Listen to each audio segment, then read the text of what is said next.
રાજ્યસભાની ખાલી પડેલી બે બેઠકોની ચૂંટણી માટે ભાજપના બંને ઉમેદવારોએ ફોર્મ ભર્યા। અહમદ પટેલના નિધનથી ખાલી પડેલી બેઠક પર દિનેશ પ્રજાપતિએ ફોર્મ ભર્યું તો અભય ભારદ્વાજના નિધનથી ખાલી પડેલી બેઠક પર રામભાઈ મોકરિયાએ ફોર્મ ભર્યું। દિનેશ પ્રજાપતિ બિનહરીફ જાહેર થાય તો તેમની મુદત 18 ઓગસ્ટ 2023 સુધીની રહેશે।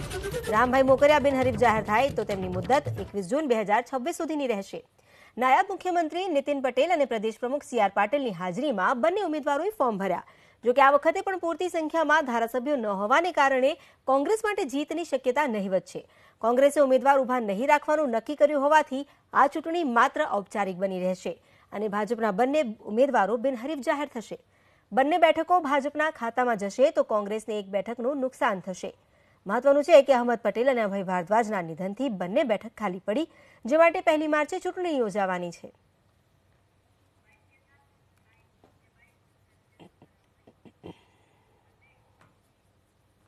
કે મારા જેવા સામાન્ય કાર્યકર્તાને આવું મોટી જવાબદારી સોંપી છે એનો હું એમનો આભાર વ્યક્ત કરું છું। હું એ પ્રયત્ન કરીશ કે સમાજની જે કંઈ શ્રેષ્ઠ કામ થઈ શકે એવી સેવા કરવા પ્રયત્ન કરીશ।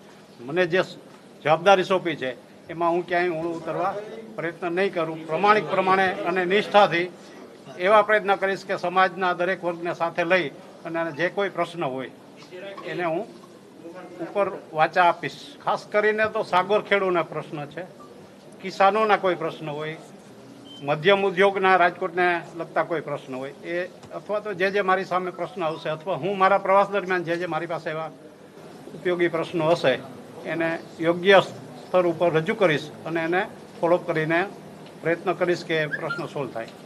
સમાજ તો હું બ્રહ્મ સમાજમાંથી નેતૃત્વ કરું છું, પણ સમાજના ખાસ કોઈ એવા પ્રશ્નો નથી જે બેરોજગારી અથવા તો બ્રહ્મ સમાજમાં જે ઓછું ભણેલા હોય અથવા તો જે ગોરપદું કરતા હોય એના કોઈ જે પ્રશ્નો હશે તો એ ઉકેલવા પ્રયત્ન કરીશ અને મારા પ્રયત્ન મારી ઇન્ડસ્ટ્રીમાં પણ જ્યાં જ્યાં જગ્યા હશે તો હું મારા જે દેશવાસીઓ કે જે ગુજરાતીઓ છે ને સમાવવા પ્રયત્ન કરીશ।